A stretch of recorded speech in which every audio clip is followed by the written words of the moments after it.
friend. Are you ready to move into a leadership position?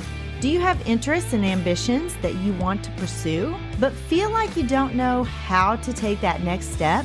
Maybe you want to start your own coaching or consulting agency. I'm Mel, and I help educators define their career path through correct mindset, knowing your options, and getting prepared for your career transition. I will show you how to level up your leadership skills, share your expertise in a new way, create impact on a larger scale, and put your leadership in motion. As an educator for over 20 years, I started to feel underused and like I had more to give. I knew when the time had come for me to leave the classroom and affect change on a larger level. Now, I'm ready to help you determine where your talents and skills mesh with your passions and interests, put your leadership in motion, and move into that next phase of your educational career journey. Let me help you define your career path by having the right mindset, knowing your options, and getting prepared for that next leadership position. So power up and put your leadership in motion. Welcome back, Empowered Educators. I'm your host, Dr. Mel. Today, I have with me a return guest. I have Chuck Moss. Chuck was on the beginning of May, and that was episode number 149, which was called No Permission Needed, Building a Culture of Trust and Innovation. Welcome to the show again, Chuck. How are you? I'm well. Thanks for having me back. I really appreciate it. And I'm just looking forward to the opportunity for us to talk a little bit more.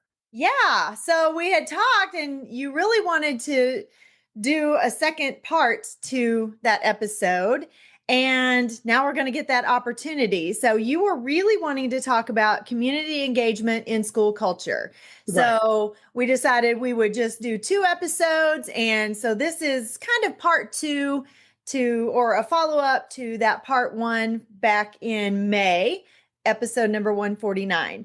So Why don't you go ahead and reintroduce yourself, because I'm sure that I have some new listeners or new followers, and they probably don't know who Chuck Moss is, even though I've been a big fan of you for a long, long time and following you on social media and listening to your morning words of wisdom. They are excellent.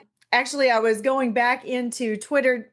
I'll never be able to call it X. I'm sorry. I know, me either. I can't.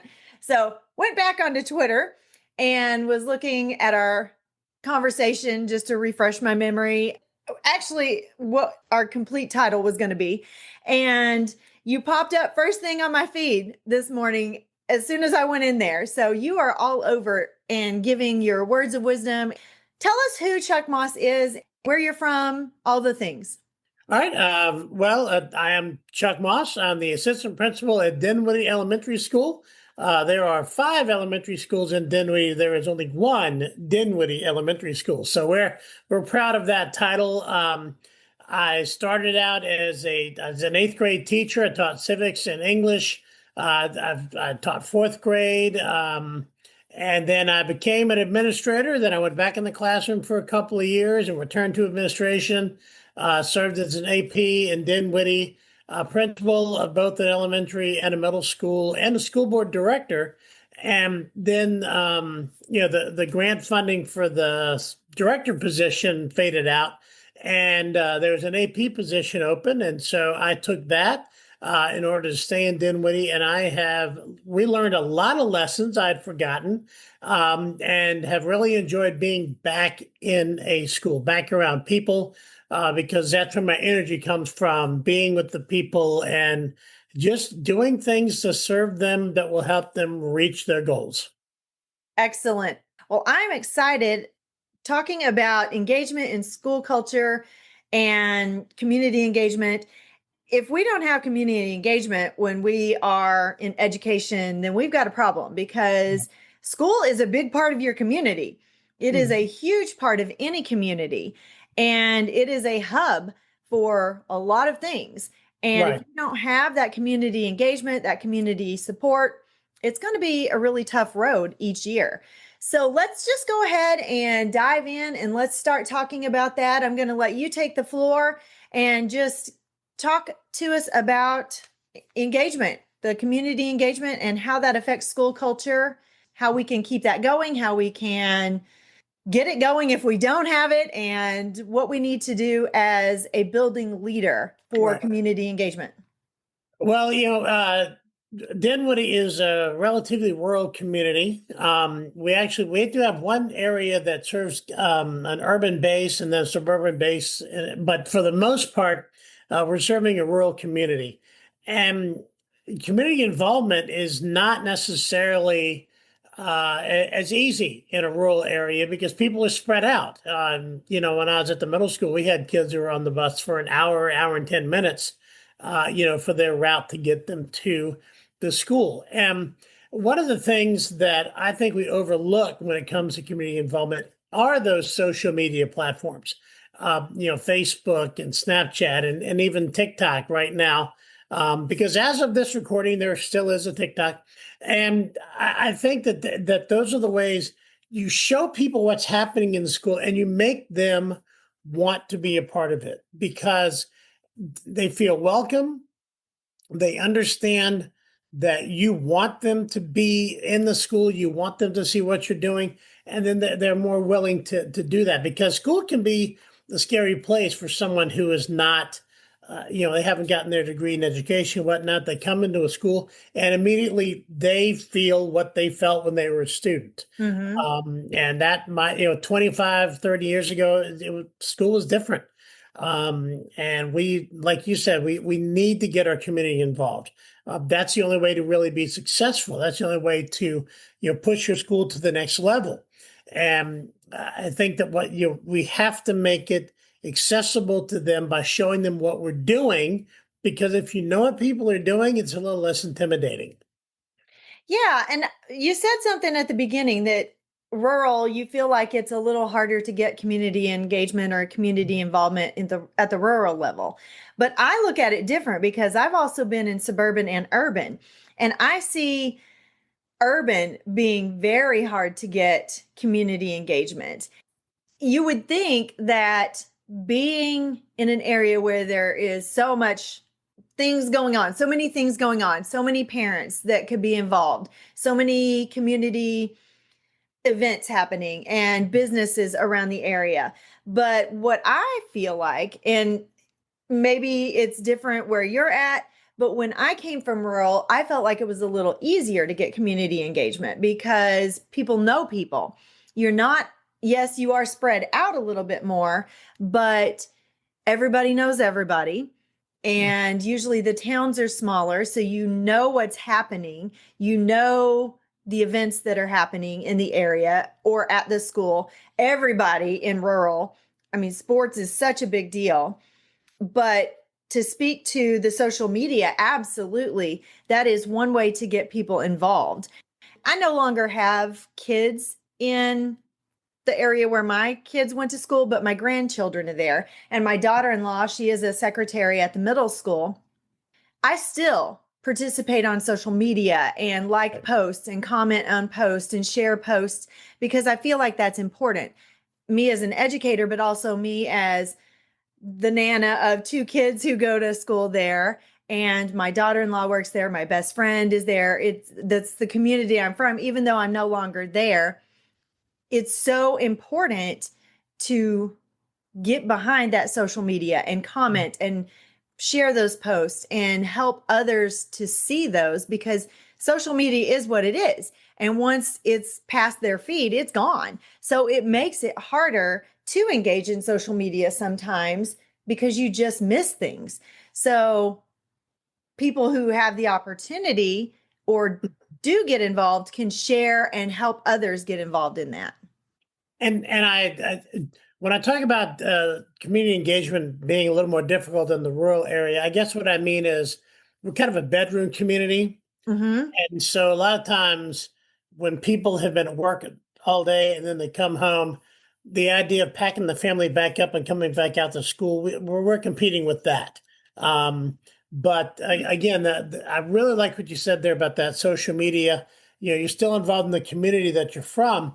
That's key. I remember that I was at our local Italian restaurant and I looked across the room and a gentleman was holding his cell phone up and it was a picture of me, at school doing that. And so I went over and introduced myself. And he said, I know exactly who you are. We live in West Virginia. We're here visiting my daughter and our grandkids. But for the first time ever, we've been able to see what their school day is like Mm-hmm. because we follow you on social media. And so you're not just engaging your local community, you're engaging everybody, Exactly. across the board. Exactly. Exactly. I live 3 hours away from where I used to live, from where my kids grew up and where my kids still live. And I still participate. So I Mhm. can help build that engagement. And see, Chuck, you're famous. I'm telling you, you're on social media, you get out there. And so you're not just famous in my little circle, you're famous in a lot of circles. So it is important. And I'm sure that those are grandparents of some kids that were coming in to see. And they get to be involved even though they're not in proximity or in that geographical location every single day. I Right. still get to know what's going on in the lives of my grandchildren and my daughter-in-law and in the community just through that social media. Right. And, it's funny. Sometimes I'll share upcoming events and things like that. And I'll have somebody tell me that, someone in their family saw it and called and said, "Oh, are you doing this?" And they're like, "Well, I didn't even realize it was happening." And Mm-hmm. then they follow our Facebook page. And that's what I've discovered is that the best way to engage families is the Facebook page, because, multiple generations are on that. Mm-hmm. If I'm looking to try to learn something, I want to use Twitter. And if I'm looking for just entertainment, I want to use TikTok. But I need to use all three of those to make sure that I'm reaching all these different generations that we serve. And Instagram and Snapchat and even LinkedIn, all of that is in there because it's not just about putting my face out there; it's about putting a message out there that there is an interest in the well-being of others. That's my why, is to bring out the best in people so they can bring out the best in other people. And Mm-hmm. you don't start bringing out the best in people by not talking to them. You've got to engage with them.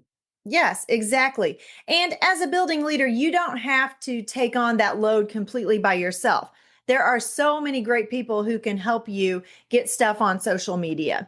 There are Mhm. kids, if you are at the high school level, especially, there are kids who absolutely know how to use that way better than I know how to use any of it. TikTok, I am not a TikTok person at all.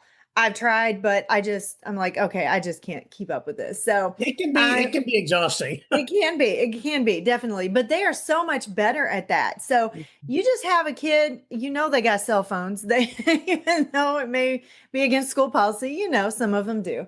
And if you're somewhere, have them pull out a phone and take a video and then send it to you so you can put that on there or send it to another building leader or their teacher or whatever. So you can get that on there. And that's not just you and your perspective or what you're seeing, you're also getting the perspective of the kids and the Right. teachers. And parents love to share things. So give them an opportunity to share things that they have taken videos of or messages or things that they want to get out there to the school community as well. And that's one of the things that I learned, or that I was able to kind of watch the evolution of it when I went to the middle school. Is it went from I was posting to teachers started posting to families started posting, and when the Mm-hmm. parents were posting about us, that's when I knew we've made it. Yes, Don't get me wrong. There are plenty of parents out there who want to post when something bad happens, exactly. but when you start getting parents who are posting about the great things that are happening, that's huge. I've also found that one of the most powerful things for me to do with social media is if a parent puts a negative post out there, to call them and Mm-hmm. say, "What can I do to make this better?" I'm not asking you to take your post down, but if you told 7 billion people you're unhappy, there's only one that can help solve Right. that. What can I do to make this a better experience for you? Exactly. But on the flip side of that, it is important as a school district to be transparent with things that are not necessarily the Absolutely. great things. And there Right. have been some things that have popped up in school districts that I'm associated with. and they were transparent, which also helps to squelch all of that negative stuff that may come out. Right. You get in front of it. And if there's a threat at the school, you get in front of it and you say, Right. this happened, we dealt with it, your kids are safe, and you're transparent, but you also let them know, hey, we got your back. We've got your kids. Your kids are our main priority, and we're not going to let anything happen to them if we can Right. absolutely keep from it. So, When I think about the, nature abhors a vacuum, information abhors a vacuum. So mhm. in the lack of accurate information, people will provide their own. Oh, exactly. Love it. So, what are some other ways? Social media is a huge one, but what are some other ways that you can get that community engagement and bump that school culture to a positive light instead of necessarily a negative light? Yeah, I think that one of the most important things you can do again is to value people and to hear them so that when they come to your school with a concern or they give you a call because they want to talk about something, you don't shunt them off. You get back to them within 24 hours or you stop whatever you're doing so you can have that conversation with it. You make them feel valued, you make them feel welcome. Because if someone walks into a building and they don't feel welcome and they feel just kind of a sense of unease from the Mhm. people that are there, Yes. that is, they will walk directly out and get on the phone and tell somebody, hey, I was just at Dinwiddie Elementary and, it's not what I expected. Well, I want it to be better than what they expected. Hmm. Um, I tell teachers all the time, it does not matter what happened before my kids got to my classroom. It matters once they get there.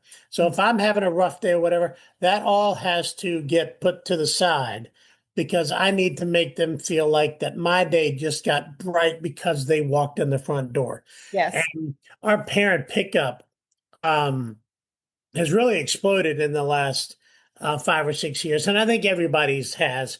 Um, and so we do dance party drop off. I wear Incredible Hulk fists to do a fist bump Friday. Hmm. And just things that the kids come to expect and that the parents come to expect. And then when we have a house system that's been huge for building our culture because when a kid goes into one of our houses their family is now a part of that house. And we make abundantly sure that they understand that if like my house is rock, we're the Eagles, so all of our houses are birds, mythological birds, powerful birds. But I'm rock. So everybody, my wife is a rock, my kids are a rock. My kids have never set foot in the building, but they're rocks because Hmm. that's what they are. Um, and so we have a lot of parents who, when we have a house meeting, they're wearing the colors of the house because they just feel like, hey, you're going to be doing this thing, you're going to have this house meeting, and so the culture goes beyond the meeting, the auditorium, the students. It goes into the car they're in on the way home. It goes into getting dressed in the morning to come to school. It goes into how their parents talk about the school when they get to their job. You know, Hmm. and so it's just that, that's a huge thing and just creating that sense of belonging. Because if you don't have a sense of belonging, well, then people have no reason to carry your banner if they don't feel Right. like they belong, where you are. Or Uh, if they're welcomed, definitely. yeah, yeah, and that's the other thing. And I tell parents, I said we may not wind up on the same side of an issue, but I will never not hear you. And in one of the things that I learned from Jimmy Casas, I asked the students when I finished conversations, I said, "Do you know that I care about you and you feel like I treated you fairly?" And Hmm. if the answer to either one of those is no, then I have some work to do. Yes. It doesn't change their accountability, but I can hold them accountable without being mean to them and certainly without treating them unfairly. And if the child's sense of fairness is intact, they're going to go home and say good things about what happened in school that day. Yes, absolutely. Absolutely. And when I was a principal, I had events that families could come to and parents could come to. I did like I don't remember exactly what I called it, but basically coffee and something or Right. in the morning Breakfast, and we could coffee, that talk. kind of thing. Yeah. Hmm. And we could chat. and get to know each other, and I could hear their concerns, that kind of stuff. Of course, we did parent nights.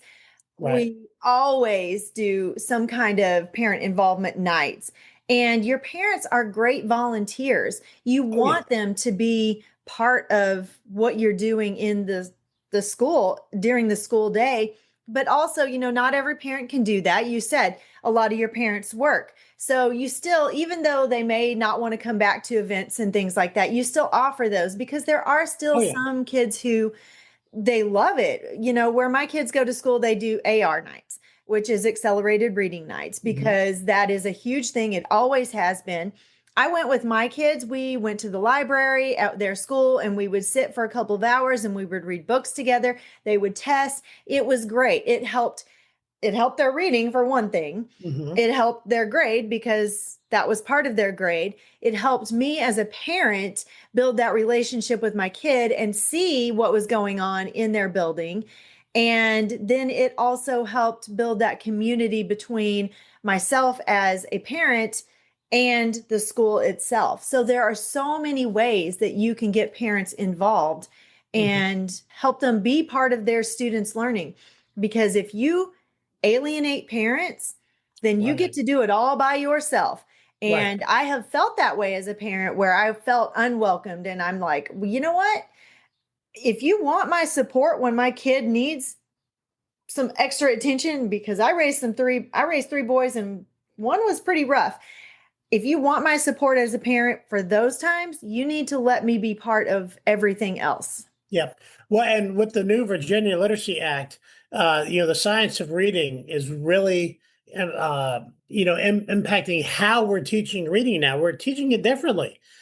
When we do our book fair, when we do other nights, we also have what's required by the Virginia Literacy Act, the parent nights quarterly. We tie them to those events. So it's like you come to the book fair, you get the items your child wants, but then also don't forget to stop by the we're talking about a science of reading session, and so the parents can really sit down and hear how we're teaching reading.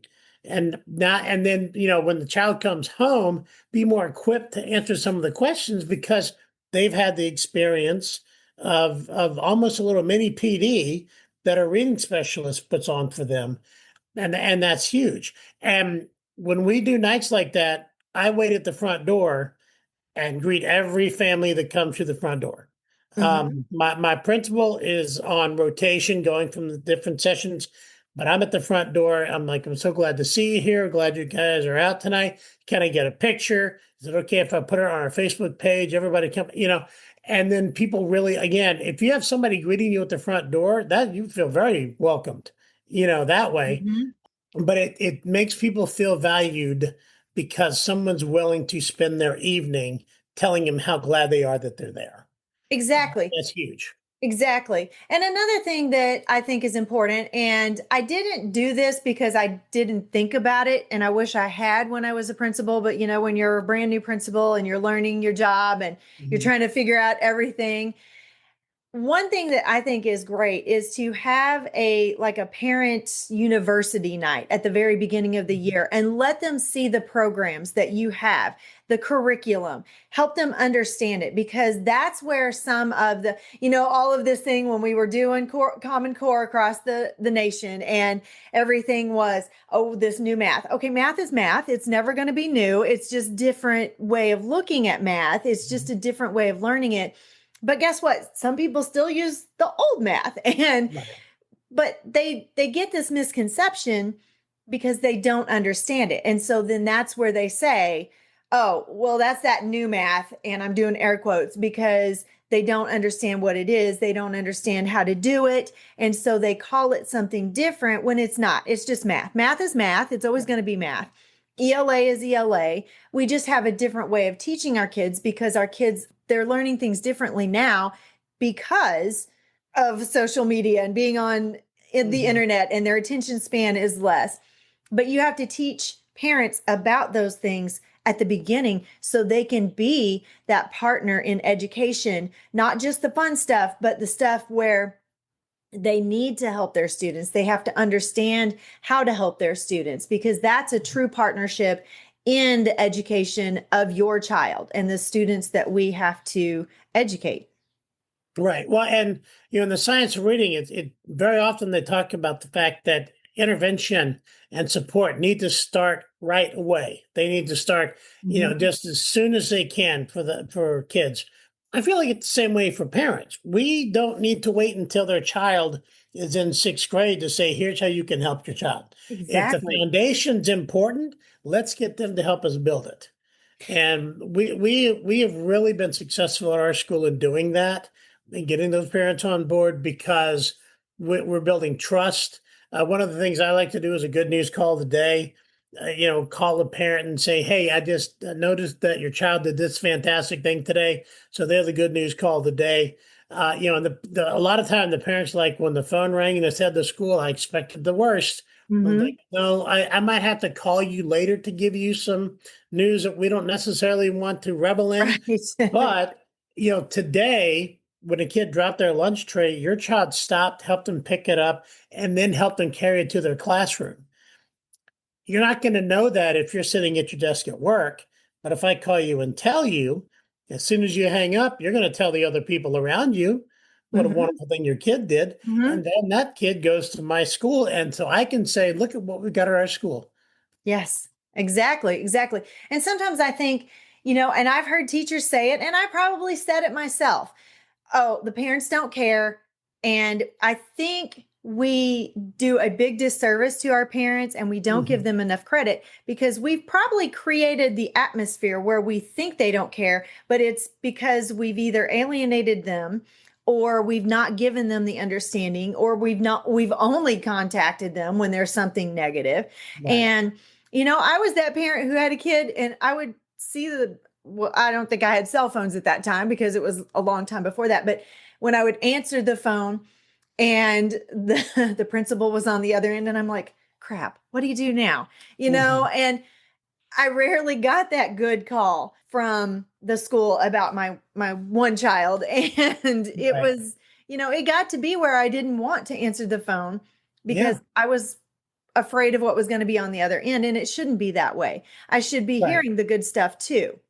Well, and when you make those positive calls, you take away the power of they only call for bad things Yes. because they can never say that again because you called for a good thing, Yes, you know? exactly. Um, and when I was in the middle school, we had a student who, I mean, how you have those students who you have a code name for them on the radio?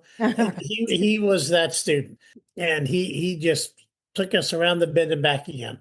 And his mother worked at the school, so he passed his SOL test. We have standards of learning tests here in Mhm. Virginia. Okay. He passed it by a point, which basically means that a field test question they probably decided would count. Mhm. And so I made him the good news call today. We went and found his mom, took a picture with her so they could, both be in that picture. And not only did I take away her power to say, all y'all ever talk about how bad my kid is, because that wasn't true anymore. But also years later, when he was looking to get into the GED program, the examiner said, well, you haven't passed your SOL tests. How are you going to? And he goes, I did too. I passed my seventh grade SOL test by 1 point. That's a kid who, 3 years, 4 years later, Mhm. still remembered that moment. Right. When you create those kinds of moments, like I want that to be their memory. I don't want their memory to be of the time they got suspended for a long time because they made a bad decision. I don't Yeah, want that memory, exactly. and I don't want that for anyone. I want them to build those kind of memories where they can say, I found this success and somebody recognized me for it. Right. And even past the memories, who wants to come to school when the only thing that happens is Yeah. negative? I Right. mean, we have a lot of kids who I don't want to go to school today because it's only going to be a bad day because Mhm. I'm only going to get in trouble. I'm always in trouble about something. So you have to look for those positive things. And like you said, make those parent connections so it's positive for everyone. So Right. we're running a little bit short on time here. We have Okay. talked a little bit, but one thing that I really want to talk about as a principal going into the community and being present as a community member. We're in the business of educating kids. So, yes, we are a business still yet. So, as a community member who is in the business of educating kids, how can you go into the community? What can you do as a building leader to build those community connections, not just with parents, but also with other communities, other businesses, those kind of things? What can you do as a building leader? It's funny we're talking about this because my principal and I just kind of sat down, did some brainstorming, and so I created a letter that we're going to send out to community organizations and say we need some help with field day, we need some help with our book fair, we need some different help with some various things, and so here's how we would like to use your resources, whether it's people, whether it's things. If you just feel like you want to make a financial contribution, that's fine too. But we need people. And when we were having Teacher Appreciation Week, we have a great organization of faith-based Mm-hmm. leaders that work Mm-hmm. together, faith-based roundtable that works together with our superintendent and with our central office. And one of the members came over and said, what can we give your teachers during Teacher Appreciation Week?" I said, "Duty-free lunch. That's what we need. We Mm-hmm. need you to come in, and so when they bring the kids down, we send them back to wherever and let them just enjoy a week of not having to eat in the cafeteria." Yes. It's amazing when and they made it happen. And the feedback I got from several of the people was, "I want to do this more. I want to continue this." I'm like, "Oh, Yes. okay, great. Yeah, excellent." Because if we get those leaders in the churches to talk about their positive experiences at the Mm-hmm. schools, then that extends out to their congregation. And that's huge. I think another thing, and we overlooked this, when I'm out in my community, because I live in Dinwiddie, because that was really important to me. When I go places and people stop me, I do not show them my hand and say, "I don't have time." I will stop. I will have Yes. those conversations. I want those kids when I go to Food Lion if I'm just running in there to get one thing, if I just need shredded lettuce because we're having taco night, if I just need to pick some of that up, it might take me 45 minutes because I'll see a kindergartner or I'll see a fifth grader Mm-hmm. or I'll see a high school kid that I worked with when they were in elementary school that is now working at Food Lion. And I want to have conversations. I want to ask those high school kids, what's next? What's your plan after high school? And I want to talk to those elementary kids. I don't want to say, is your mom here? Come, let me meet your mom. And I want to have those experiences so that, again, when they get home, they talk about, "Oh, well, we saw Mr. Moss out at the grocery store. He was telling me that, or we saw him at the football field, or we saw him at Walmart, wherever we saw him, and he didn't shun us. He Right. embraced us the same way he does when we walk through the building at school." And I even, when I was at the middle school, I used to do a Saw My Principal Saturday because I'd see him all the time. So I would just get a selfie with the student and Mm-hmm. hashtag it Saw My Principal Saturday. And a couple of times I'd have kids come up and go, "Can I be the Saw My Principal?" "Yep, absolutely. Let's get this Yes. picture taken." And so you've got to make sure that as wide as your arms are when they walk into the school building, that's how wide your arms are when you see them out in the community. Exactly.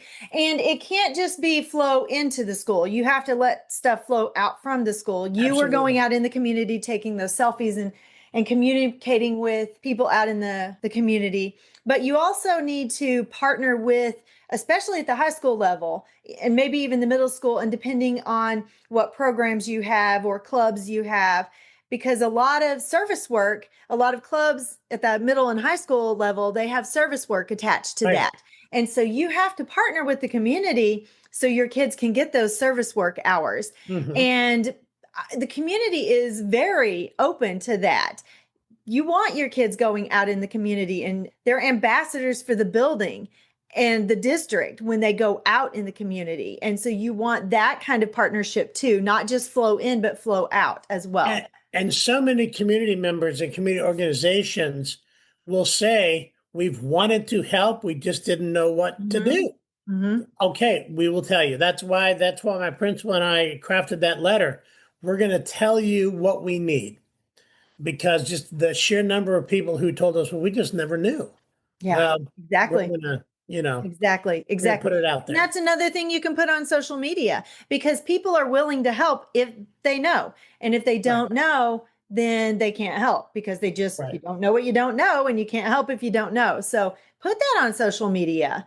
It's Hmm. wonderful, wonderful. Chuck, we have talked for a while. So give our aspiring and new administrators one last Chuck wisdom, something they can implement or think about this summer, because these are our people who are, they're either getting ready to go into their first principalship or they've been applying, they're ready, or they're in maybe their second or third year, they're new. Give them one piece of wisdom about building that community engagement to increase that school culture. And for me, it's be authentic. That's what it comes down to. Be the person that you tell people that you are. You want to be the leader they need. You want to be the leader they deserve. Mhm. But you also need to make sure that you're being the leader that you want to be and that you're that consistently. Yes. You're not one person when you're talking to one group and another person when you're talking to the other group. Be the person that can interact with anybody and that everybody is glad they talk to. Absolutely. Absolutely. Chuck, this has been another great conversation. I was looking real quick so I could reference our last episode. So if you haven't listened to the other episode that Chuck and I did, it is called No Permission Needed, Building a Culture of Trust and Innovation. That's episode number 149. And we are super glad you came with us today. Chuck, how can they connect with you if they want to follow you on social media? And I would very much advise them to connect with you on Twitter because you're always on there dropping Chuck wisdom. Oh, thank you. Well, at Chuck Moss EDU is my tag on just about every social media platform I'm on. Chuck Moss EDU. And again, I love talking to people. I love, getting new followers. I love following new people because I think that the only way we can empower each other is by connecting with each other. Exactly. Exactly. I love networking as well. And you learn from others as much as you can pour into them. So it's wonderful. Another great conversation. Thank you so much for being on the show again, Chuck. Thanks for having me back. You are certainly welcome. And for the rest of you, have a great rest of your weekend. And I will see you back here, same time, same place next week. Bye bye.